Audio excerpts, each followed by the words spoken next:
Thomas Lowe. Thomas, talk us through this latest reaction there from the Kremlin. Right, so very forceful. This is through his spokesperson, Dmitry Peskov, who was speaking in Vladimir Putin's name, saying this is exactly what the president thinks. So obviously, these are the comments. The most important thing, perhaps, and he said this is an aggression against a sovereign country, that this was a violation of law, these strikes on the airbase in the Homs district.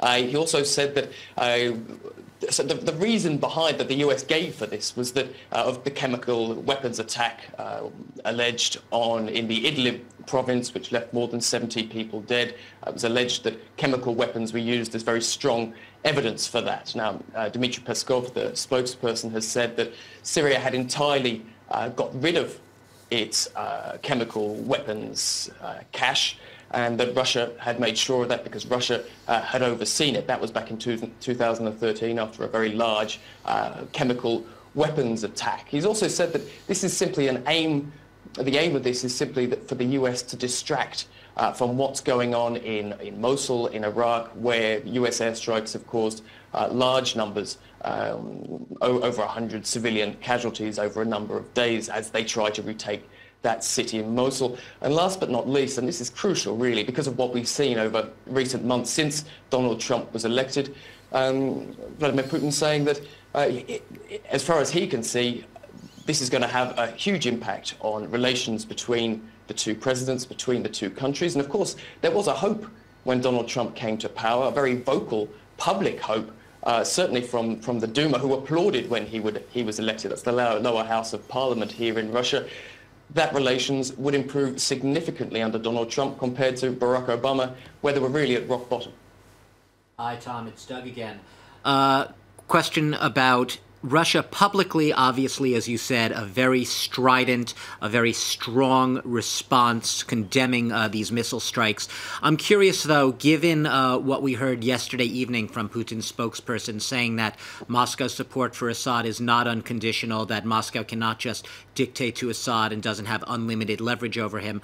Behind the scenes, do you get a sense, or have you heard sort of talk of how staunch is that support for Assad right now in light of these chemical weapons attacks? Well, there's absolutely no doubt that the chemical weapons attacks put huge amounts of pressure on the Kremlin. Russia came out very strongly through its defense ministry saying that this wasn't this attack, though it did use conventional weapons. It said that there were no chemical weapons involved. Just to repeat the allegations from the Russian side, it said that it bombed the suburb of this town, and that released this sarin gas, this chemical toxic weapon that it said were held by the rebels. But at this point, Vladimir Putin has put huge amounts of time, money and effort into Syria. It's really his politics that are on the line here, and this is a very large affront from Donald Trump, from the US president, to go with only a minimal amount of communication, it appears, through back channels, through military channels, warning the Russian military that they were going to go ahead with this. And Russia's been very, very clear, Moscow's been very clear, the president himself, Vladimir Putin, has been very clear that they will defend Bashar al-Assad, if not to the last. And you're absolutely right. They repeated last night that that's not unconditional. But unconditional is really getting to an extreme. Russia has said that it will defend Bashar al-Assad because Bashar al-Assad at this point defends their interests.